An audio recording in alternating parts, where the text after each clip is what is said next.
Il nous reste plus que 2 matchs et le calcul est simple.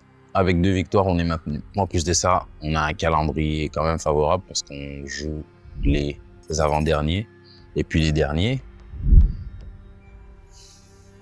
Que demander de plus? Des joueurs. C'est ça qu'on peut demander de plus parce que au dernier match d'avril, on affronte le BF. On arrache le match nul à la 95e. Un point, je pense, qui va être important. Mais on a perdu 4 joueurs. Non seulement 4 joueurs, mais 4 titus. 2 pour blessure et 2 pour suspension. Et ça commence à être tendu, tu vois. Parce que on a commencé la saison à 27 joueurs. Aujourd'hui, on est quoi? On est 18 dans le groupe. Pour le coup, maintenant 18 moins 4, sachant l'importance des matchs qui arrivent. Chaud.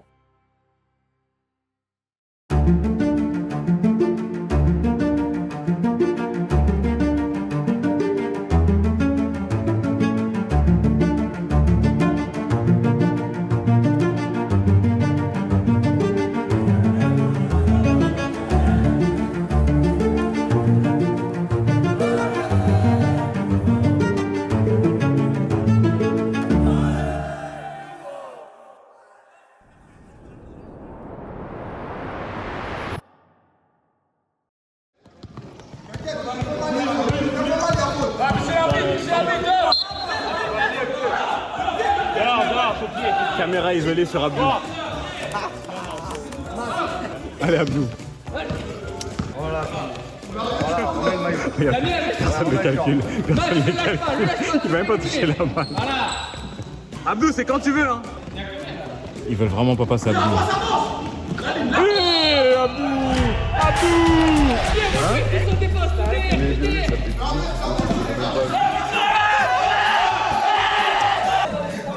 Coach des Violets, c'est fait exprès qu'ils soient 6 sur le Ouais, l'arbitre s'en rend pas compte. Ils sont pas bien paniers depuis qu'ils sont 6. Ils sont pas bien paniers depuis qu'ils sont 6. Ouais, mais c'est pas grave. Là, on joue la défense. Mamad, pourquoi vous étiez 6 sur le terrain? Parce que j'arrivais pas à jouer et tout. Du coup, moi, j'ai apporté mon apport offensif. Pivot sous le panier. D'ailleurs, j'ai un highlight de toi à te montrer après. Hein? De toi sous le panier, juste. Merci, Je te le donne en privé ou tu veux que je... Tu peux le dire. Je peux publier? Vas-y, tranquille. Avec mon niveau, j'ai pas de... Vas-y, t'as pas de... rien à cacher? Il est trop nul.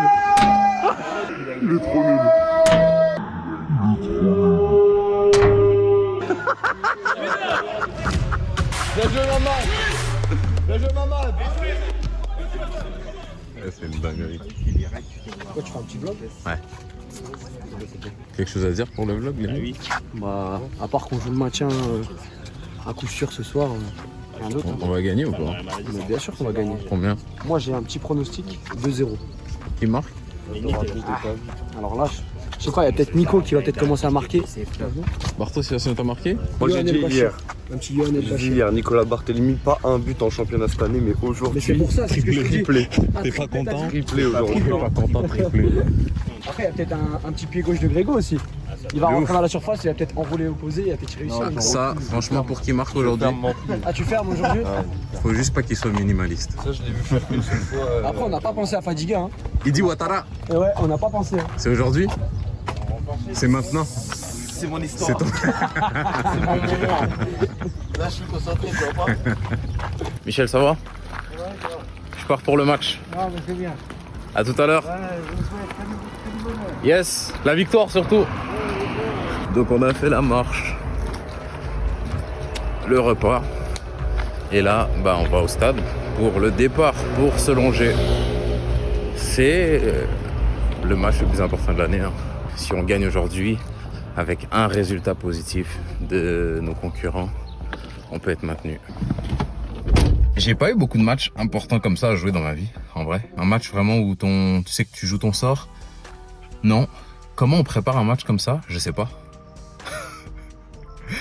Je sais vraiment pas. Il y a quelques années, je sais que j'aurais passé toute la semaine à cogiter là-dessus, à y penser, à réfléchir, à me préparer d'une certaine façon. Mais j'ai vraiment pas pensé à l'importance du match, de la semaine, et je dirais même de la journée. C'est là, en allant vers le stade, que je me rends compte que, oh, il y a un gros match aujourd'hui. Je pense qu'un match comme ça, en vrai, ça reste un match de foot. Donc je me dis que peut-être que j'ai la bonne approche, de pas le voir trop gros, de pas en faire tout un plat, Juste de dire c'est un match, on va aller, on va faire de son mieux, on va jouer. Et puis on vit avec le résultat, tu vois. On va voir. Bref, allons-y, pas être en retard.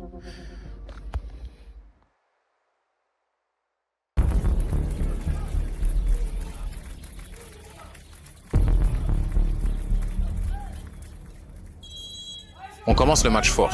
On marque d'entrée. J'ai même pas encore touché le ballon. Et c'est pas plus mal parce que premier ballon que je touche, gelon, mon adduct lâche. J'ai fait 22 matchs cette année. De toute ma vie, je sais même pas si je me suis déjà blessé aux adducteurs. Et c'est là que ça lâche.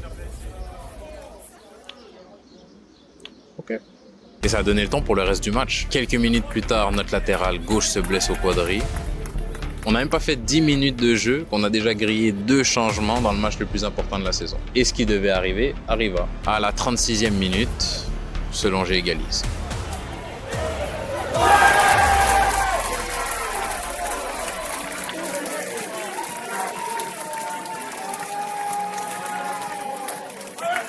Cette année, on est passé à côté. Il n'y a pas de doute, il n'y a pas 1000 routes. C'est clair. On avait un bon groupe, on avait des bons joueurs, mais les résultats ont été médiocres. Par contre, s'il y a une chose qu'on avait, un avantage, je pense qu'on avait sur toutes les équipes, c'est qu'il y avait un vrai état d'esprit dans cette équipe. On a souffert. On a fait je sais pas combien de matchs sans victoire. On aurait pu se tirer dessus, ça aurait pu exploser, ça aurait pu partir en cacahuète, mais c'est pas arrivé. Et personne n'a lâché. Et je pense que c'est ça qui nous a permis de sortir la tête de l'eau et de revenir dans la course au maintien. Et sur la deuxième mi-temps à Selongé, ça s'est senti. On est à l'extérieur, dos au mur, mais tout le monde est là. Et quand je dis tout le monde, les blessés, les suspendus, tout le monde est là. Et les gars, ils font pas juste acte de présence, hein. Ils mettent le feu. On a l'impression qu'on joue à domicile. On a l'impression qu'on est au bras.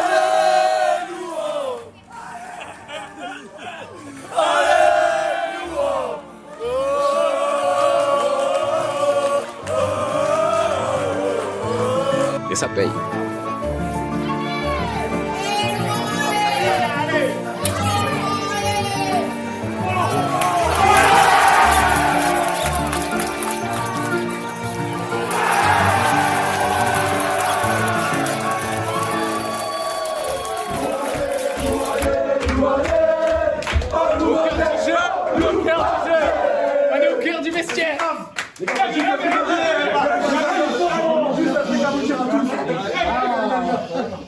Regardez où nous étions quand il restait 10 journées.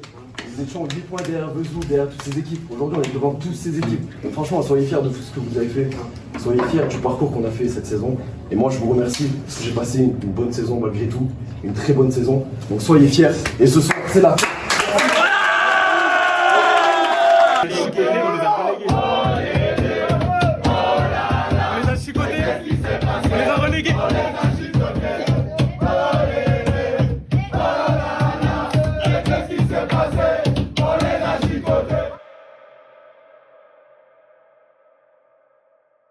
Au final, on n'aura pas eu besoin d'attendre la dernière journée de championnat pour se maintenir. Mission accomplie. Louhans sera en N3 l'année prochaine. Maintenant, place au mercato.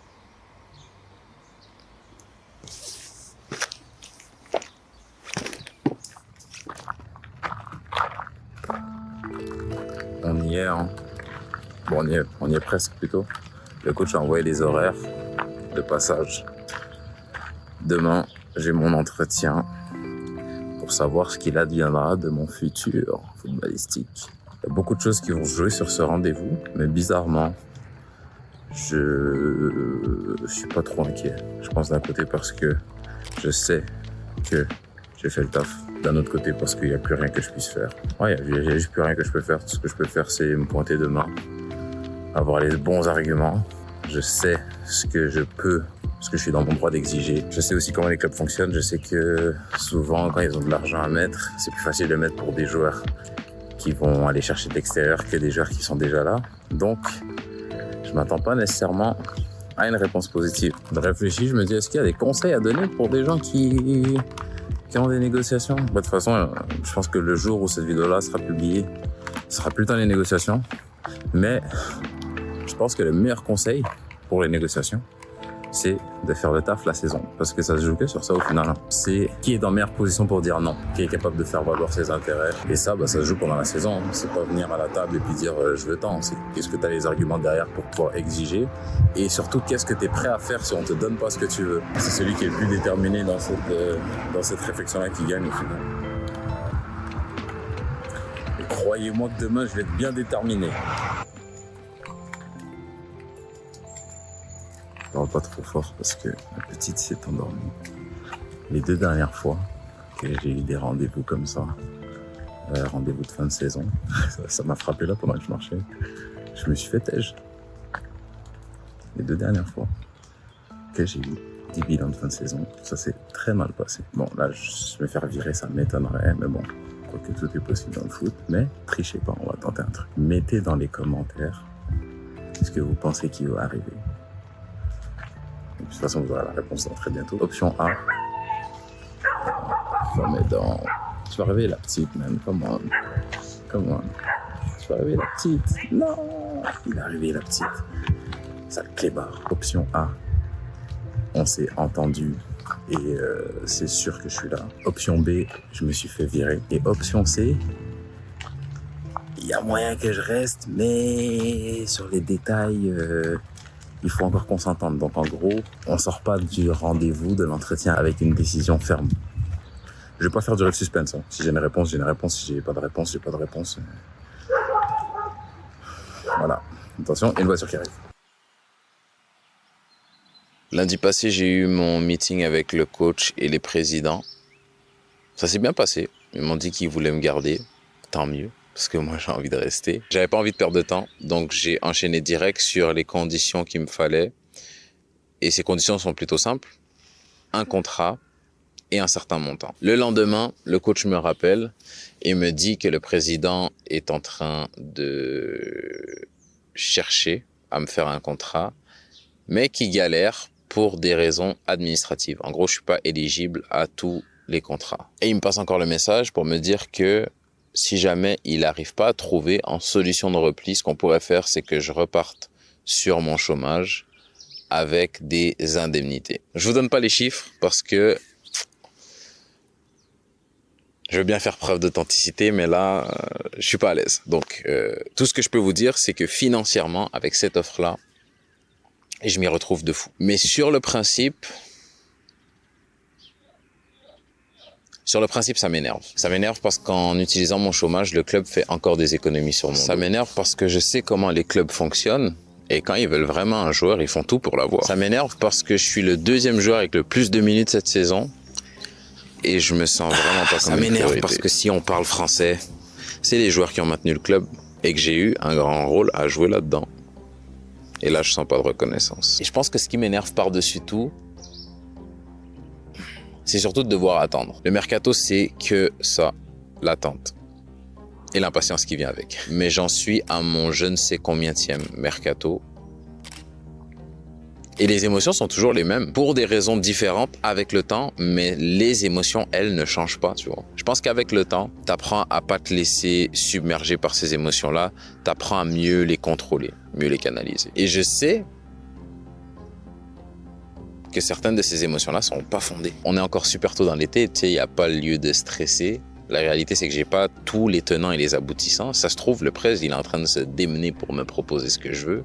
Ça se trouve, demain, j'ai exactement ce que j'ai demandé et je me serais énervé tout ce temps-là pour rien. Et comme je dis, il n'y a rien qui est fait. Hein. J'ai eu le président au téléphone par la suite. Il veut me proposer un contrat et la raison pour laquelle il m'a parlé de la solution de repli, c'est juste pour pas que je croie qu'ils veulent pas me garder. Est-ce que je crois en ses bonnes intentions? Oui. Est-ce que je crois qu'il va trouver une solution? Je sais pas. S'il y a une chose qui est sûre dans mon futur, c'est que cet été, je ne bougerai pas. Peu importe ce qui va se passer. Ça fait 7 ans que je suis avec ma femme, 5 ans qu'on est mariés.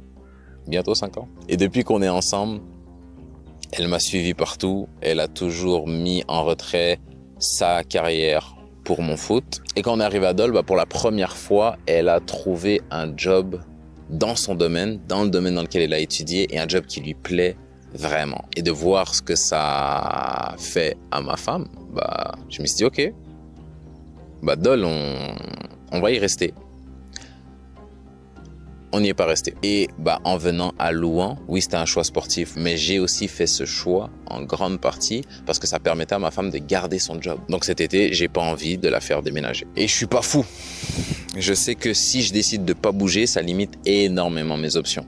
Si le presse y trouve une solution, tant mieux. Je rempile à Louhans, on va faire une bête de saison, on va tout casser et moi j'aurai le challenge d'essayer de faire mieux que la saison passée. Si jamais le presse trouve pas de solution, c'est là que ça se corse. En gros, j'ai 2 options. Option 1, j'accepte sa proposition, ce qui veut dire que j'utilise la fin de mon chômage, ce qui veut dire que l'été prochain, si je me retrouve dans la même situation, j'ai pas de solution de repli parce que j'aurai plus de chômage. Ce qui veut dire que l'été prochain, faudra que je sois capable de vivre uniquement de gilet coats si je veux pas me retrouver dans la mouise complète. Ça me laisserait 1 an pour préparer ça, ce qui est faisable. Option 2, j'arrête le foot maintenant. J'ai mon chômage pour m'aider à faire la transition et je me consacre corps et âme à 100% sur JD Coats.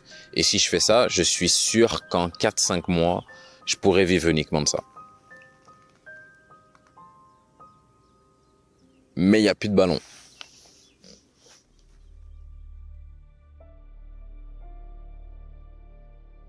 Je me sens prêt à arrêter le foot. Je sais pas si c'est vrai. Non, c'est pas vrai. C'est pas vrai. C'est pas ça. Je sais que je suis plus près de la fin que du début et je suis en paix avec ça. Je l'accepte. Je suis prêt à accepter le fait que le foot ne soit plus ma priorité professionnelle. Ouais. Et puis il y a même une partie de moi qui est content de ça. Je me dis, j'ai avancé. Peut-être que je suis prêt à attaquer une nouvelle phase de ma vie. Je suis prêt à vraiment tout donner pour JD Coats, ouais. Mais est-ce que je suis prêt à ne plus aller m'entraîner tous les jours? Est-ce que je suis prêt à plus vivre la compétition au quotidien? Est-ce que je suis prêt à dire au revoir à cette partie-là de mon identité? Une grosse partie de mon identité. Ça fait 25 ans que je joue au foot. Il n'y a rien dans ma vie que j'ai aimé aussi intensément et aussi longtemps. J'ai toujours dit que j'aimerais m'arrêter selon mon timing. J'ai toujours dit que c'était ma hantise de devoir m'arrêter parce que le foot m'a recraché et que j'ai plus le niveau et que j'ai plus les qualités et que j'ai plus rien à apporter. Mais est-ce que je suis prêt à dire que ce moment, c'est maintenant?